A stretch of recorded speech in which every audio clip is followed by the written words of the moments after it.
So, ladies and gentlemen, it's a great pleasure as President and Provost of UCL to pop along and open your conference.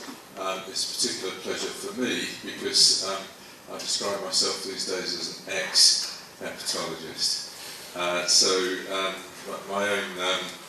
was a Professor of Medicine at Southampton, head of the liver unit there, and spent some time, of course, out in San Francisco with Monty Pistol and also in New York with Scott Friedman.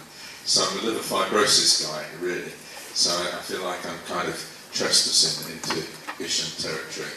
But there are a number of people in the audience who will remember me from those days, and it's really nice to be back amongst old friends. It's also a pleasure to step out of central London into leafy Sunningdale.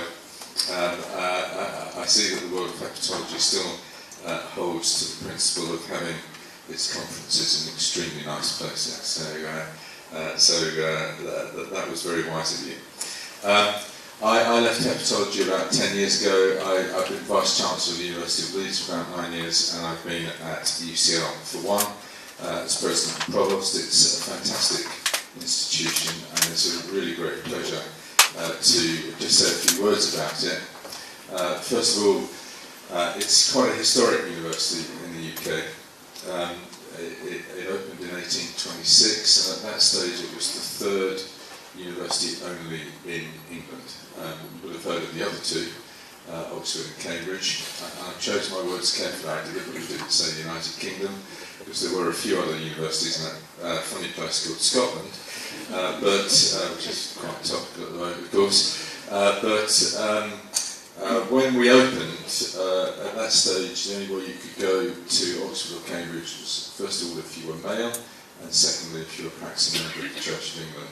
So we opened a university that was the complete opposite. We welcomed people of any race, religion, and creed, and we were the first university in England to welcome women on the same basis as men. And that sort of slightly rebellious nature to the institution still persists. It's really quite interesting. It runs very, very deep in the culture and character of the organisation. As leader of the institution, I very quickly decided to work with that grain, particularly up at the Royal Free, Richie. But I bumped into your chief executive at the Royal Free, literally on Tottenham Court Road, as I was waiting for the belated taxi to come and join you just now.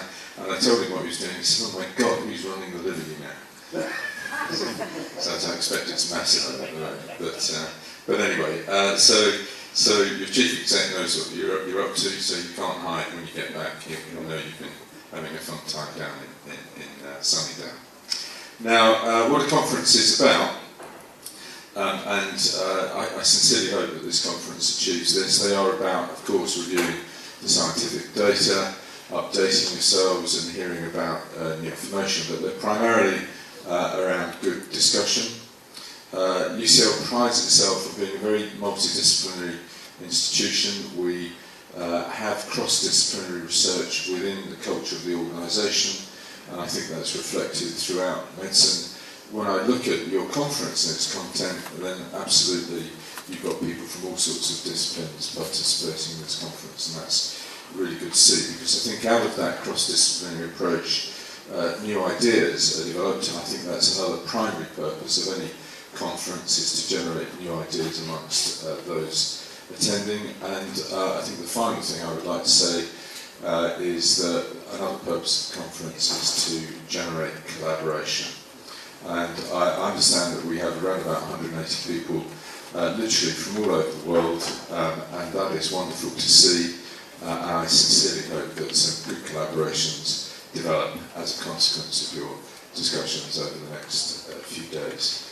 So I'm here for just one session, I'm afraid. That's all my diary will allow, but it's a pleasure to do that, and I'm going to co-chair with Roger Butterworth the first session. And in fact, it's now my pleasure to introduce Roger, who was Professor of Medicine at the University of Montreal, and he's going to talk to us, he tells me, about